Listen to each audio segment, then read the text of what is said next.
우리가 계속 이 야고보서를 나누고 있죠. 야고보서는 우리의 믿음과 이 행함에 대해서 이야기를 합니다. 우리가 믿음으로 어떻게 살아야 하는가, 이 실천적인 측면에 대해서 이야기를 한다 했습니다. 지난주에 나누었던 내용을 기억해 보면 야고보는 만일 사람이 믿음이 있노라 말하고 행함이 없으면 무슨 유익이 있으리요? 그 믿음이 능히 자기를 구원하겠느냐 이야기를 했습니다. 그러니까 믿음이 있노라 말하며 행함이 없으면 소용이 있다는 거예요, 없다는 거예요? 없다는 거예요. 그러한 믿음으로는요 구원을 받을 수 없다는 거예요. 왜 이렇게까지 이야기를 합니까? 믿음은 반드시 무엇으로 나타나요? 행함으로 나타나요. 여러분, 믿음은 행함으로 나타나는 거예요. 그런데 행함이 없으면 그 믿음이 진짜 믿음이겠느냐? 그러한 믿음으로 구원을 받았다 말할 수 없다는 것이죠. 바울은 에베소서 2장에서도 분명히 얘기를 했어요. 우리가 믿음으로 구원을 받는다. 구원은 하나님의 선물이다. 우리의 어떤 행위에서 난 것이 아니기에 누구도 자랑할 수 없다 얘기를 해요. 그런데 왜 하나님께서 우리에게 이러한 믿음을 주시고 왜 하나님의 자녀 삼으셨습니까? 우리로 선한 일을 행하게 하시기 위함이다. 우리는 선한 일을 위해서 지으심을 받았다는 거예요. 그러니까 믿음으로 구원을 받으나 믿음으로 구원받은 자들은 이러한 행함으로 선한 일로 자기의 믿음을 나타낸다는 거예요.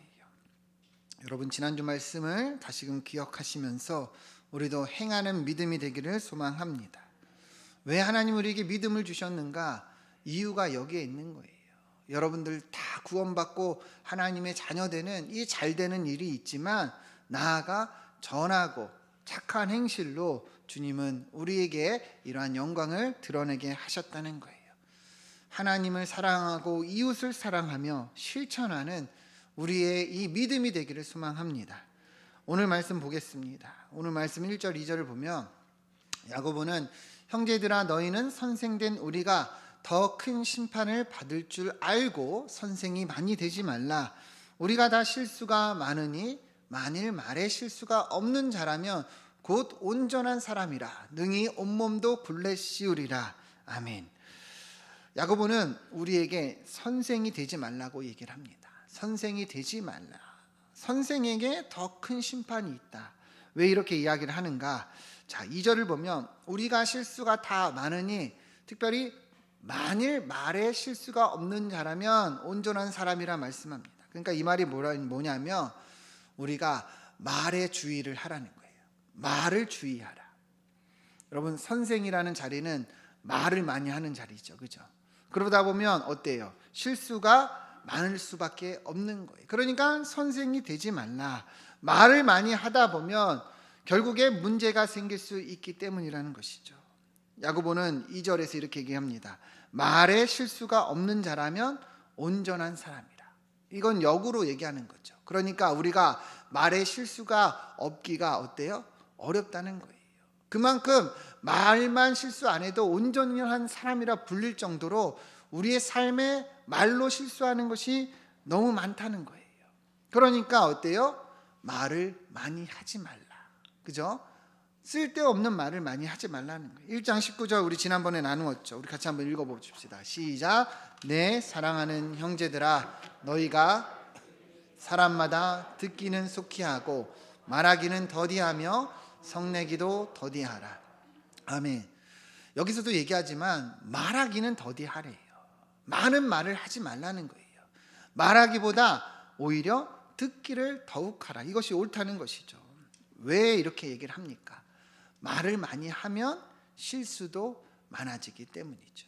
그래서 선생이 되지 말라는 이유가 여기에 있는 거예요. 우리가 뭐 직업적인 교사나 어떤 뭐 주일학교 교사가 되지 말라 이런 의미가 아니라 평소에 가르치고 훈계하는 그런 사람이 되지 말라는 거예요. 그런 사람들 있죠. 어디 가나 가르치려고 하는 사람들이 있어요. 많이 말하면서 교훈하려고 하는 사람이 있습니다. 다른 사람보다 높은 자리에서 내가 나를 스스로 나를 높여서 꼭 지적하고 얘기하는 사람들이 있어요. 그런 사람들 보면요 결국에 자기 스스로가 실수를 하는 경우가 많다는 거예요. 그러니까 어때요? 그러한 선생의 위치에 오르지 말라는 거예요. 그렇게 말을 많이 하지 말라, 이렇게 이야기를 하는 겁니다. 왜 그렇습니까? 우리가 결국에 말의 실수가 많은 사람들이기 때문이죠. 잠언 10장 19절 같이 한번 읽어보겠습니다. 시작. 말이 많으면 허물을 면하기 어려우나 그 입술을 제어하는 자는 지혜가 있느니라. 아멘. 잠언에서도 분명히 얘기하죠. 말이 많으면 어때요? 허물을 면하기 어렵다는 거예요. 그러니까 말이 많으면 허물도 많아질 수밖에 없다는 거죠. 그러니까 입술을 제어하는 자가 어때요? 지혜가 있다는 거예요. 말을 많이 하지 않고 자제하는 사람이 오히려 지혜가 있는 그러한 사람이라는 것이죠. 여러분, 우리가 설교 시간마다 자주 얘기를 했지만 인간은 아담의 후손으로 죄 아래에서 다 태어납니다. 죄 아래에서 태어나서 죄의 성향을 가지고 있어요. 이것을 원죄라고 합니다. 따라해 봅시다. 원죄. 그래서 누구나 다 죄 아래에서 태어나서 이 원죄를 가지고 있어요. 죄의 성향이 있어요. 그래서 스스로 이 죄의 성향을 따라서 죄를 짓습니다. 가르쳐 주지 않아도 알아서 죄 지어요. 제가 아이들을 예로 많이 들었죠. 저도 애 셋을 키우고 있지만 가르쳐 주지 않아도 나쁜 것은 알아서 합니다. 그죠? 알아서 거짓말하고, 너 거짓말 해야 된다 이렇게 가르쳐 주지 않죠. 알아서 거짓말해요. 알아서 화냅니다. 알아서 승질내고요. 알아서 욕합니다. 그런데 옳은 것은 어때요? 스스로 합니까? 잘 안 하죠. 그죠? 가르치고 훈계하고 계속 잔소리 해야지 듣는 둥 마는 둥 하다가 조금씩 성장해 가는 거예요. 그죠?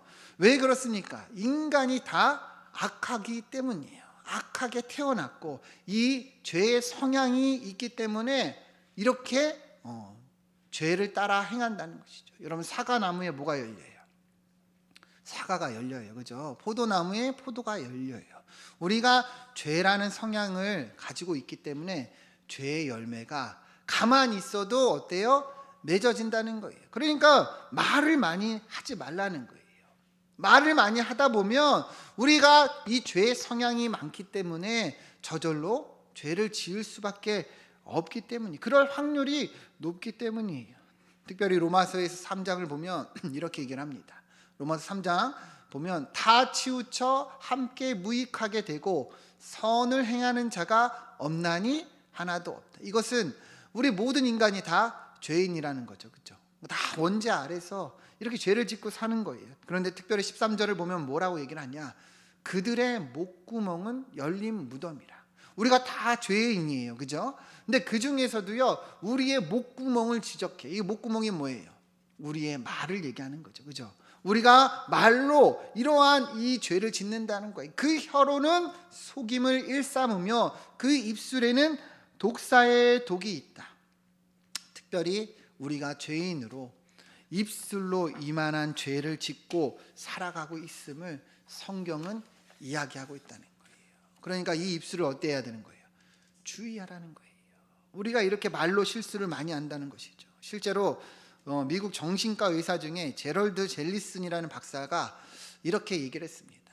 인간이 많은 죄를 짓지만 특별히 입술로 죄를 짓는데 하루에 보통 평균 8분 정도의 사람들이 거짓말을 하고 산다, 이렇게 얘기를 합니다. 보통 사람들이 하루에 평균 8분 정도 거짓말을 한다는 거예요. 그러면 별거 아니구나 생각할 수 있지만 여러분, 8분이 짧은 시간입니까? 그렇지 않아요. 8분 동안 기도하라 그러면 그거 사실 쉽지 않습니다. 근데 매일같이 그렇게 8분 정도의 통계적으로 거짓말을 한다는 거예요. 여러분, 입술로 거짓말만 합니까? 욕도 하죠. 그죠? 비난하죠. 다른 사람을 저주합니다. 우리가 입으로 짓는 죄들이 그러면 하루 통계를 볼 때 얼마나 많은 죄를 짓느냐는 거예요. 그렇게 대부분 통계적으로 그렇게 산다는 거예요. 그런데 벌딕이라는 학자는 뭐라고 얘기를 하냐면 우리가 보통 사람들이 입술로 짓는 죄를 생각하지 않는다는 거예요. 행위로 짓는 죄는 죄라는 걸 알아요. 누굴 때리거나, 그죠? 누구에게 피해를 주면 안 된다는 거 알아요. 그런데 입술로 짓는 죄는 죄라는 것을 잘 모르고 산다는 거죠. 그런데 대부분의 사람들이 제일 짓는 죄는 그 입술로 짓는 죄라 명확하게 얘기를 합니다. 그러니까 뭐예요? 우리가 입술로 짓는 죄는 너무 간과하고 사는 거예요. 아무렇지 않게 여기는 거예요. 그렇게 우리는 매일같이 입술로 큰 죄를 짓고 살고 있다는 것을 이야기한다는 것이죠. 여러분, 이것을 우리가 분명하게 알아야 되는 거예요. 여러분, 누구를 때리거나 행위로 짓는 죄만 죄가 아니라 우리 입술로 짓는 죄도 분명한 죄라는 거예요. 이것을 우리가 알고 주의하고 또 경계할 수 있어야 된다는 것이죠. 그래서 오늘 말씀에서도 얘기를 하는 거죠. 많은 말을 하지 말라는 거예요. 많은 말을 하다 보면 결국에 거기서 실수가 나타난다. 오히려 듣기를 많이 하라. 입술을 절제하는 것이 지혜롭다는 것입니다. 야고보는 이어서 이제 두 가지 예를 드는데요. 먼저 3절을 보면 우리가 말들의 입에 재가 물리는 것은 우리에게 순종하게 하려고 그 온몸을 제어하는 것이라 이야기를 합니다. 여러분, 말들의 입에 뭘 물려요? 재갈. 보신 적 있습니까? 네. 말 주둥이에 보면 이렇게 물리는 거 있죠. 그래서 이제 고삐를 채우는데요. 여러분, 왜 말에게 이 재갈을 물릴까요? 간단하죠. 이 말을 통제하기 위해서입니다. 재갈말 물리면요, 아무리 사납고 거친 말이라도 통제가 돼요. 고삐를 당겨서, 그죠? 그 말을 통제를 합니다. 근데 야고보는요, 그처럼 우리도 우리의 입술에 혀에 어때요? 재갈을 물려야 한다는 거예요. 우리 입술이요, 그만큼 통제를 해야 된다는 것임을 말씀하고 있는 겁니다. 여러분, 우리 입술이 통제가 되면 어때요? 온전한 그런 사람이 될 수 있다는 것을 말씀하는 거죠. 우리의 혀에 재갈을 물리라. 여러분, 이 말씀이요, 우리에게도 정말 큰 교훈이 되기를 소망합니다. 입술에 우리의 이 재갈을 물려서 통제를 할 때 우리의 삶도 어때요? 온전해질 수 있다는 것을 말씀하는 거죠. 4절을 보면 이번에는요, 배의 키에 대해서 얘기를 합니다. 또 배를 보라, 그렇게 크고 광풍에 밀려가는 것들이 지극히 작은 키로서 사공의 뜻대로 운행되어진다. 여러분, 배가 이렇게 월미도 같은 데 보면은 이제 배가 엄청 큰 배들이 이렇게 있는데요. 그 배들을 운전하는 거, 운행하는 거는, 사실 통제하는 거는 작은 운전대 하나입니다. 아무리 배가 커도 그 선장이 키를 잡으면서 운행을 하는 거예요. 그죠? 우리의 입술이 어떻다는 거예요? 이 키와 같다는 거예요. 이 입술만 잘 통제하면 우리가 가고자 하는 방향으로 갈 수 있습니다. 그죠? 목적지에 갈 수 있어요. 근데 이 키를 통제하지 못하면 어떻게 돼요? 여러분, 그런 말 있죠. 배가 산으로 간다. 우리 인생이 그럴 수 있다는 거예요. 우리의 입술이 얼마나 중요한 존재인가. 마치 배의 키와 같다. 그래서 잘 컨트롤하고 잘 우리가 통제하는 것이 이만큼 중요하다는 겁니다. 이것이 잘 통제가 안 되면 우리는 원하는 삶을 살 수가 없다는 것을 말씀하는 거예요. 그래서 5절 6절 같이 한번 읽어보겠습니다. 시작. 이와 같이 혀도 작은 지체로 돼 큰 것을 자랑하도다. 보라, 얼마나 작은 불이 얼마나 많은 나무를 태우는가. 혀는 곧 불이요 불의의 세계라. 혀는 우리 지체 중에서 온몸을 더럽히고 삶의 수레바퀴를 불사르나니 그 사르는 것이 지옥불에서 나느니라. 아멘. 5절 다시 보겠습니다. 이와 같이 혀는 작은 지체지만 어때요? 큰 것을 자랑하다. 그러니까 우리가 간과하면 된다는 거예요? 안 된다는 거예요? 안 된다는 거예요. 혀가 얼마나 큰 존재인지 깨달아야 하는 것이죠. 이것 때문에 큰 일이 생길 수 있는 거예요. 작은 불이 온 산을 태웁니다. 그죠? 작은 불의 시작이요, 많은 이 나무를 태울 수 있는 거예요. 6절, 혀는 곧 불이요 불의의 세계라. 이 작은 것이요 온몸을 더럽힐 수 있다는 거예요. 그러니까 어때요? 주의하고 하는 거예요. 이 혀로 인해 얼마나 큰 문제가 야기될 수 있는가 우리가 경계해야 된다는 것이죠. 여러분, 우리 삶을 봐도 사실 그렇지 않습니까? 말 때문에 얼마나 많은 문제들이 생겨납니까? 그죠? 말 한마디 때문에요, 관계가 깨지고요, 상처받고, 가족 간에 불화가 생기고, 친구 사이가 깨어지고, 교회 안에 분란과 어려움들이 많이 생기는 것을 저는 수없이 봤습니다. 여러분들도 경험하셨을 거예요. 말 한마디 때문에 그래요. 정말 근데 이 말이라는 게요, 내가 정말 그렇게 생각하지 않았는데요, 말이 막 그냥 나올 때가 있어요. 그죠? 근데 별말 아닌데 그 말에 또 사람들은 큰 상처를 받는 거예요. 제가 엊그제 어떤 인터넷 그 카페에서 어떤 분이 고민을 하나 올렸는데, 자기도 모르게 그 새언니한테 올케라고 했대요. 근데 새언니가 그 올케라는 말 한마디에 큰 이제 상처를 받아서 그 가족 간에 어려움이 생겼다, 이렇게 얘기를 하더라고요. 그 새언니한테 올케라고 했는데 그 말 한마디에 그렇게 가족 간에 불화가 생겼다고 이렇게 올라왔더라고요. 제가 그걸 보면서 진짜 말이라는 것이 이렇게 무섭구나. 그분이 자기가 잘못한 걸 알아요. 내가 실수한 걸 알아요. 근데 내가 평소에 그렇게 생각한 것도 아닌데 말이 나왔다는 거예요. 여러분, 우리가 그렇다는 거예요. 얼마나 많이 그렇게 삽니까? 우리 가족들에게, 내 자녀에게, 우리 부모에게 내가 얼마나 생각 없이 말 한마디 해서 이렇게 실수하고 상처를 주냐는 것이죠. 조심해야 된다는 거예요. 교회 안에서도 똑같아요. 편할수록 가까울수록 말 조심해야 됩니다. 그 통제가 되지 않는 말이요, 얼마나 큰 문제를 야기시키는지 저는 수없이 봐서 알고 있다는 거예요. 여러분, 우리가 사는 이 사회도 그렇잖아요. 많은 이 최근에 보면 사회적인 문제 중에 하나가 이 악플들이에요. 그죠? 댓글. 정말 정치, 경제, 연애, 스포츠 뭐 모든 기사에 보면 댓글들이 달리는데 정말 칭찬하는 댓글 찾기가 쉽지 않아요. 보통 다 욕이에요. 이 대통령 선거 앞두고 정말 기사마다 보면 이 여당 야당 갈려가지고 얼마나 서로 욕을 하고 비난합니까? 뭐 머리가 깨졌다는 둥 뭐 이런 소리 수없이 해요.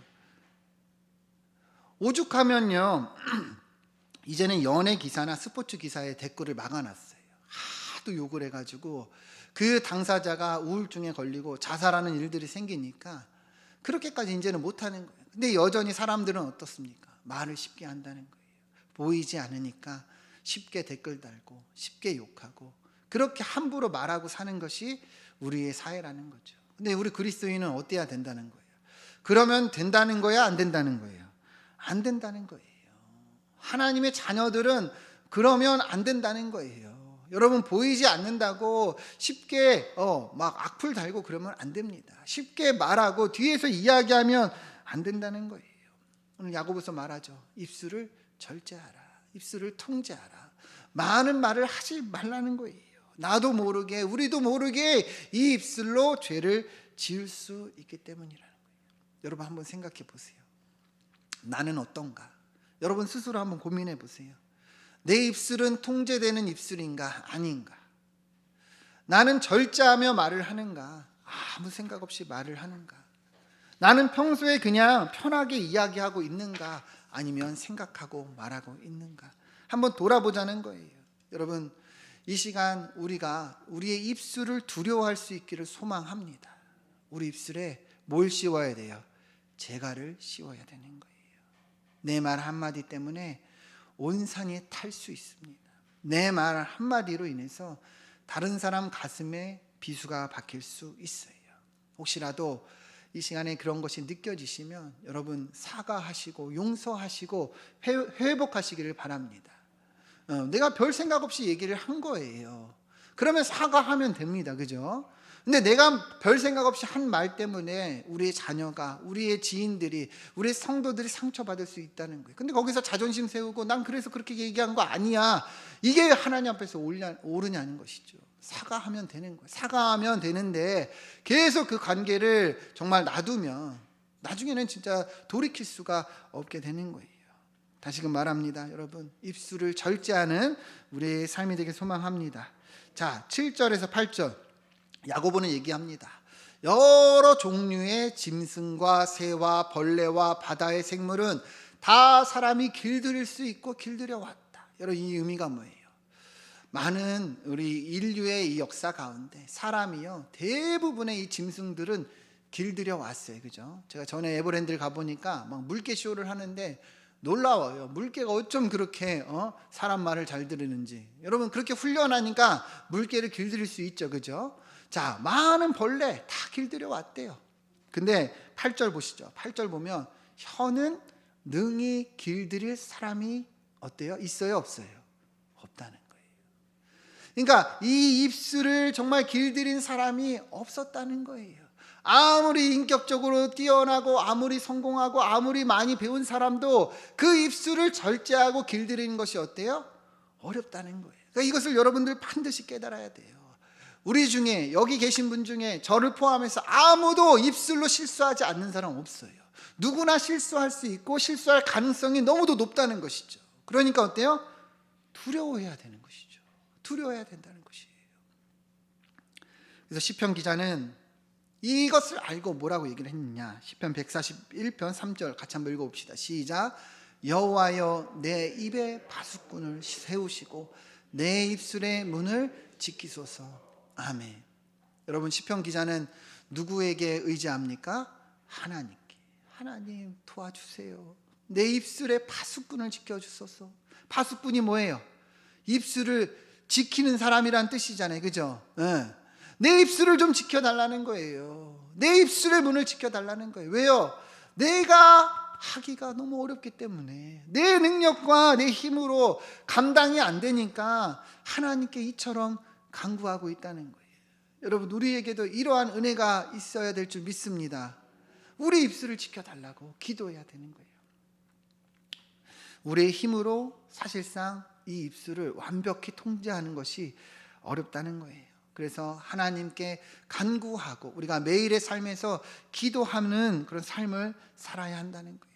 내가 연약한 것을 알기에, 내 입술이 정말 언제나 정말 이 죄를 지을 수 있는 것을 알기에 주님께 기도해야 된다는 것이죠. 지난주 이제 금요일에 우리 다시 금요 기도회 시작했죠. 그래서 많은 분들이 오셨고 찬양하고 기도하고 제 스스로 참 큰 은혜를 받았어요. 얼마나 행복하고 얼마나 감사했는지 모릅니다. 그런데 제가 한편으로는 가슴이 참 아파요. 왜 그러냐? 지금 이렇게 자리에 꽉 차 계시죠? 이 자리가 다 보이기 때문이에요. 여러분들의 자리가 보이니까 마음이 아파요. 여러분, 기도해야 되지 않겠습니까? 아무도 아멘을 안 하시네요. 기도해야 되지 않습니까? 네. 기도 외에는 다른 종류가 나갈 수 없다. 예수님 분명히 얘기하셨어요. 기도 외에는 다른 이유가 나갈 수 없다는 거예요. 다시 말하면 뭘로 나간다는 거예요? 기도로 나간다는 거예요. 기도로. 하나님은요, 우리를 기도하는 존재로 지으셨고 부르셨어요. 우리로 기도하게끔 만드셨고 기도로 이런 것이 나가도록 하나님께서 세상의 창조 질서를 만드셨다는 거예요. 근데 여러분, 우리 기도합니까? 네? 기도해야 되지 않겠냐는 것이죠. 내가 할 수 없으니 기도해야 되는 거 아니냐는 거예요. 내가 연약하고 내 힘으로 내 능력으로 감당이 안 되니 기도해야 되지 않겠냐는 거예요. 영적인 상태는 바닥을 치고 내 삶에 아무런 은혜도 느낄 수 없고 삶의 자리에서 말씀 한 절, 기도 1분도 하지 않으면서 여러분 어떻게 예수 믿는 자라고 말할 수 있겠냐는 거예요. 여러분, 제가 잔소리해서 죄송합니다. 근데 여러분, 정말 여러분들을 사랑하니까 말씀드리는 거예요. 우리는요, 기도해야 돼요. 기도가 회복돼야 여러분들의 삶이 회복되는 거예요. 저는요, 여러분들에게 신앙생활을 무겁게 하고 싶지 않아요. 짐을 지고 싶지 않아요. 그러나 쉽게 하면 안 됩니다. 여러분 신앙생활을 정말 대충 하면 안 된다는 거예요. 코로나 시대 우리에게 얼마나 많은 이 핑계가 있고 얼마나 이 많은 합리화될 것들이 많이 있습니까? 계속 거기 넘어지는 거예요. 거기 걸려 넘어지는 거예요. 일주일에 한 번 교회 나와서 기도하는 것이 그리 어렵습니까? 그러면 여러분들은 무엇으로 사시겠어요? 무엇으로 하나님께 나아가겠냐는 거예요. 여러분, 기도에 나오세요. 여러분들을 위해서 제가 정말 매일매일 기도하지만 여러분들 스스로 기도하지 않으면 여러분 어떻게 여러분들이 삶을 살겠냐는 거예요. 저 혼자 기도하면 여러분들 되겠습니까? 저는 매일 아침 나와서 기도해요. 여러분들 기도 제목 놓고 기도하고 한 사람 한 사람 놓고 다 기도합니다. 근데 여러분들이 기도하지 않으면 정말 어떻게 하겠냐는 거예요. 여러분, 기도가 회복되길 소망합니다. 오늘 말씀에서도 얘기를 합니다.